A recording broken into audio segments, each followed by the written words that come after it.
हाँ जी बिल्कुल नाज़रीन, तुफ़ैल संजरानी लोक फनकार गुज़िरियल 5 ॾींहंनि खां डाव जे ICU में दाख़िल। अॼु डॉक्टरनि पारां बि मुकमल हुनजे सिहताबी जी दावा कई पई वञे ऐं मुकमल सिहताब थियण जे लाइ डॉक्टर जेको हुनखे अडॉप्ट पियो करे, जेको डॉक्टर लुक आफ्टर पियो करे, उहो डॉक्टर नोमान उहो बि असां सां मौजूदु आहे।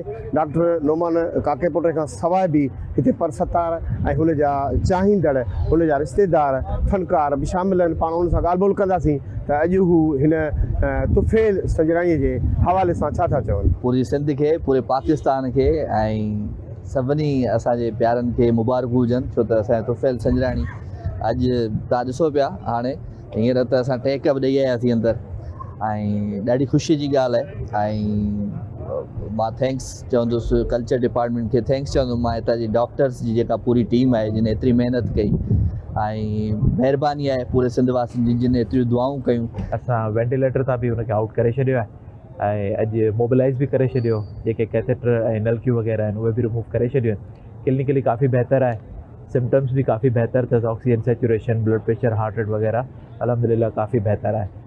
त पोइ प्लान आहे त अॼोको अञा ऑब्ज़र्वेशन में रखंदासीं, सुभाणे कंडीशन ॾिसी डिसाइड कंदासीं त प्राइवेट रूम में शिफ्ट कयूं या DC करे छॾियूं। सुभाणे कंडीशन जे हिसाब सां डिसाइड कंदासीं। माशाल्लाह मां सॼी सिंध खे मुबारकबाद ॾींदुमि, बल्कि पूरी दुनिया खे मुबारकबाद ॾींदुमि, छो तुफ़ैल भाजा पूरी दुनिया में परिस्तार मौजूदु आहे। ॿियो त मां मुबारकबाद कल्चर डिपार्टमेंट खे ॾींदुमि, थैंक यू बि कंदुमि कल्चर डिपार्टमेंट, सिंध गवर्नमेंट जो बि थैंक यू कंदुमि त वक़्त ते सार लधी वई ऐं असांजे दोस्त जो इलाजु थियो, ख़ुशी जी ॻाल्हि आहे, हुनजे पूरे घर खे मुबारकूं हुजनि। ॿियो त मां बाक़ियुनि सभिनी दोस्तनि खे बि चवंदुमि त थोरो घणो मिली सिली हाणे कुझु न कुझु सोचियो, ईअं न कयो यार। मूंखे त बेइंतिहा ख़ुशी आहे ऐं सदन घर वारनि खे, असां सभिनी आर्टिस्टनि खे ॾाढी मुबारक हुजनि। अलाह से हुननि खे नई ज़िंदगी ॾिनी आहे ऐं मौला पंतन पाक जे हमेशह ड्यूटी में हूंदा आहिनि। अक्सर वो बेशितर तव्हां मोस्टली ॾिसंदा हो जेके प्रोग्राम्स थींदा आहिनि, आऊं एॾा तुफ़ैल गॾु ई हूंदा आहियूं।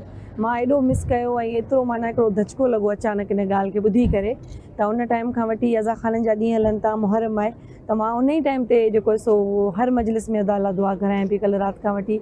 सम्झो वाक़ई उन वापसि अचण सां सभिनी लाइ मौजो बि आहे ऐं अल्हम्दुलिल्लाह शुक्र आहे असांजो आर्टिस्ट आहे, असांजो प्यारो भाउ, अल्लाह हुनखे सिहत ॾे, असांजी दुआऊं गॾु आहिनि। अदाई तबियत नासाज़ हुई, माइट परेशान, आर्टिस्ट परेशान, सॼो सिंध परेशान ऐं अहिड़ो आर्टिस्ट आहे जेको सभिनी विच में झुमाईंदो आहे सभिनी खे, स्टेज ते असां चवंदा आहियूं स्टेज जो रेसलर आहे। त उन जे लाइ फ़ौरन सां ॻाल्हियूं त मतिलबु हुन दुनिया मां हलियो वियो आहे, हीअं थी वियो, हीअं थी वियो, इन टाइप थोरो इहो रुगो थोरो सोचींदा कंदा सिर्फ़ु सिंध न सम्झो त पूरो पाकिस्तान असां आर्टिस्टनि जी रिस्पेक्ट कयूं, उन्हनि खे मोहबत ॾियूं, पाण उन्हनि जी ॾुख जी घड़ी में असीं गॾु बीहूं। तुफ़ैल संजराणी ते फनकारनि, अदाकारनि, कलाकारनि ऐं चाहींदड़नि जो चवणु आहे त तुफ़ैल संजराणी लाइ अञा बि दुआउनि जी ज़रूरत आहे।